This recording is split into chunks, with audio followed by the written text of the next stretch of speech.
आपल्या सोबत सध्या भाजपचे नेते आमदार प्रवीणजी दरेकर आहेत फोन लाईनवरनं।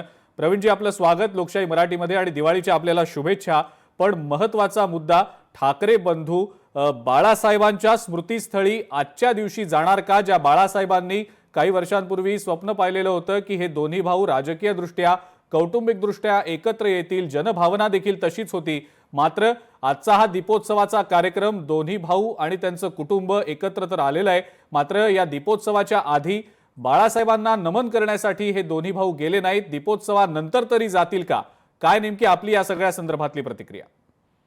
नाही, मला वाटतं शेवटी बाळासाहेब हे केवळ शिवसेनेचं नाही तर तमाम महाराष्ट्राचं श्रद्धास्थान आहे।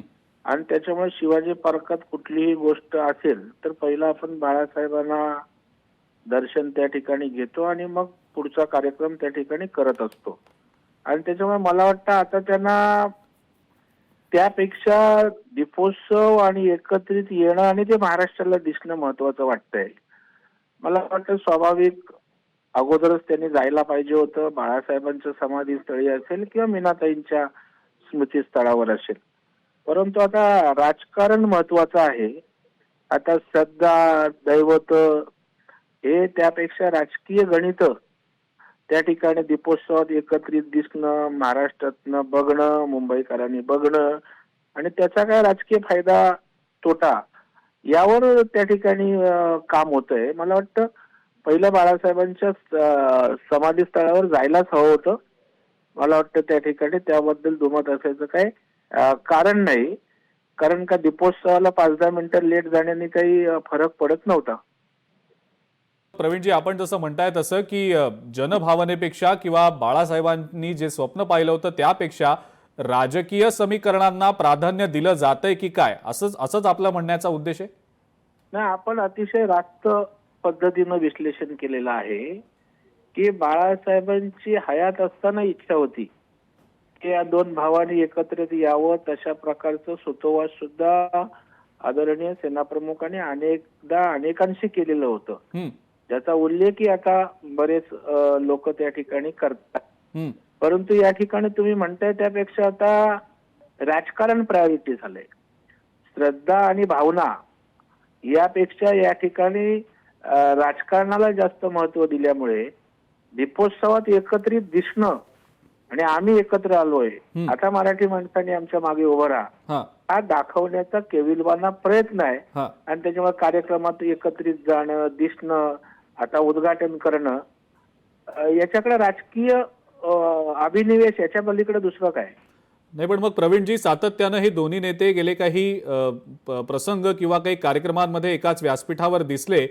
चर्चा सातत्यानं सुरू आहे गेले काही महिने की मग अधिकृतरित्या युतीची घोषणा ह्या दोन्ही भावांकडनं, या दोन्ही बंधूंकडनं नेमकी केव्हा केली जाणार?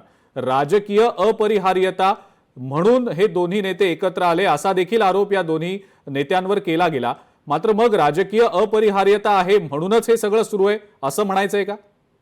नाही, मला वाटतं दोघांची राजकीय अपरिहार्यता मला वाटत नाही, परंतु उद्धवजी ठाकरे साहेबांची नक्कीच राजकीय अपरिहार्यता आहे। याचं कारण 20 वर्ष उद्धवजी ठाकरे साहेबांना राज ठाकरे साहेबांची आठवण झाली नाही।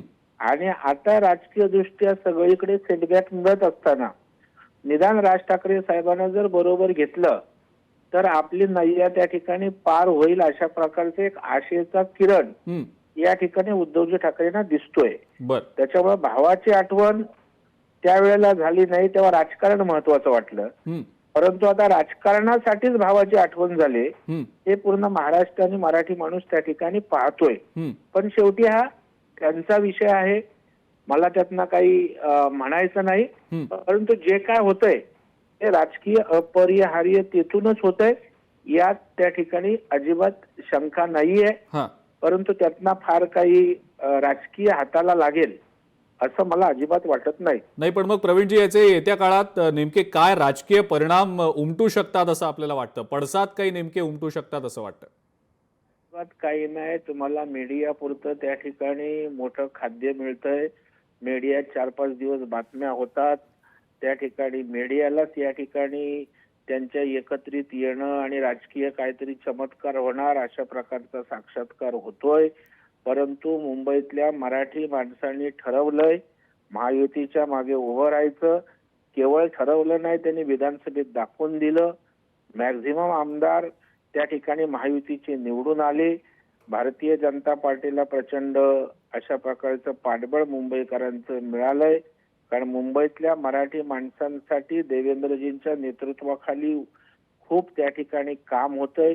मुंबईतल्या मराठी माणसासाठी आज त्या ठिकाणी अनेक योजना होत आहेत. आज metro rail, mono rail, coastal, Atal Setu, underground metro, मुंबईचा चेहरा बदलतोय. आणि इन्फ्रामॅन म्हणून देवेंद्रजी या सगळ्याचं नेतृत्व करतायत. आणि मग जर समोर दिसतंय, घडतंय, अशा वेळेला त्यांच्याकडे जायचं कारण काय ना?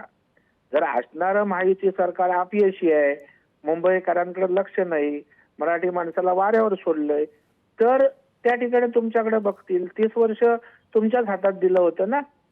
आणि त्याच्यामुळे आता मुंबईकर विश्वासानं निश्चितच देवेंद्रजींच्या नेतृत्वाखालील महायुतीच्या आमच्या मागे उभे राहतील, याविषयी माझ्या मनात तिळमात्र शंका नाही. ठीक आहे प्रवीणजी, खूप खूप धन्यवाद. आपण लोकशाही मराठीशी बोललात आणि इतकी सविस्तरपणे आपण प्रतिक्रिया दिलीत त्याबद्दल.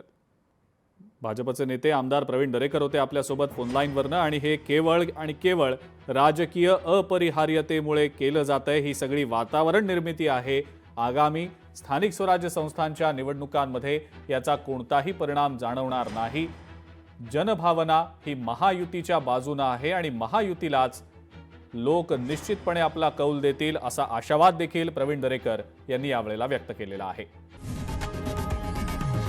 लोकशाही मराठी ऐका, पहा, जागरूक रहा.